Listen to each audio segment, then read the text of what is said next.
Oi, pessoal! Bom, eu vou fazer um exercício de exemplo para vocês entenderem a aplicação da decomposição vetorial. Nesse exemplo, eu coloquei uma caixa sendo arrastada, sendo puxada por uma força na diagonal de 100 newtons, e eu falo para vocês que este ângulo de inclinação é de 60 graus, tá? E que existe uma força contrária ao movimento dessa caixa de 10 newtons, beleza? E a pergunta é, qual a força resultante na horizontal, beleza? Essa caixa ela vai se deslocar aqui na horizontal e ele quer saber então qual é a força resultante nessa horizontal. Bom, primeira coisa, se eu tivesse dois vetores contrários, se a minha força F ela estivesse na horizontal e aqui ó, na mesma direção em sentido então da nossa forcinha de 10 newtons, Então, ó, força de 100 newtons, força de 10 newtons. Se essa força de 100 newtons estivesse na horizontal, era só fazer uma menos a outra e a gente já saberia que a força resultante era de 90 newtons, certo? Só que agora, como essa minha força ela está inclinada, lembra, a gente não sabe trabalhar com vetor inclinado. A gente vai ter que decompor este vetor e fazer aparecer, então, as componentes horizontal e vertical deste vetor, beleza? Então, ó, eu vou redesenhar a minha força de 100 newtons aqui, tá? E lembrar vocês, então, que para resolver esse tipo de caso, eu teria que fazer aqui, ó, componente x, componente y, em relação a este ângulo de 60 graus.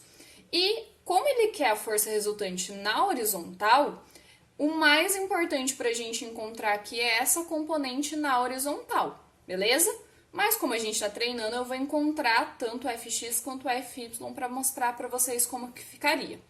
Ó, então lembra que o nosso fy é um cateto oposto, e o nosso cateto oposto tem uma relação com o seno do ângulo. Então, o fy é o f vezes seno de θ. Nesse caso, o nosso fy seria 100 vezes seno de 60. Quanto que é o seno de 60? Lembra lá da tabelinha, Do 1, 2, 3. Então, seno de 60 ficaria raiz de 3 sobre 2. Beleza?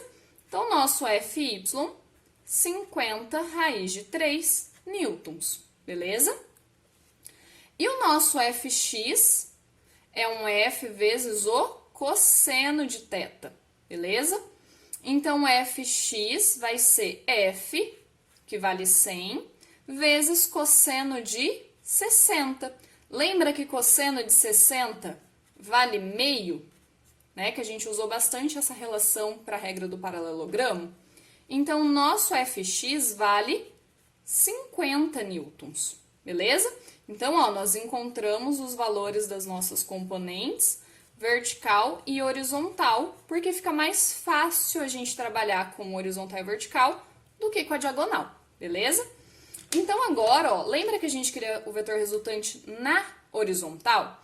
Então, ó, se eu redesenhar as minhas forcinhas na nossa caixa, eu teria, ó, 100 inclinado, 50, que seria o nosso fx, para frente, e fy, que seria o nosso 50 raiz de 3 newtons. E eu ainda teria aqui a nossa forcinha contrária de 10 newtons, beleza? Então, agora, ó, como eu quero na horizontal, aqui, ó, eu teria, então, força F, 100 newtons, Fx, 50, Fy, 50 raiz de 3, e eu teria a minha forcinha inclinada, minha forcinha contrária, ainda sendo de 10 newtons.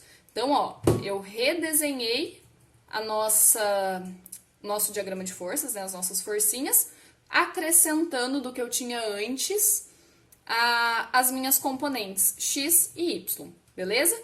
Quando eu faço isso, e ele pede a resultante na horizontal, eu vou ter que olhar, ó, esse parzinho de forças aqui. São eles que estão na horizontal, não são?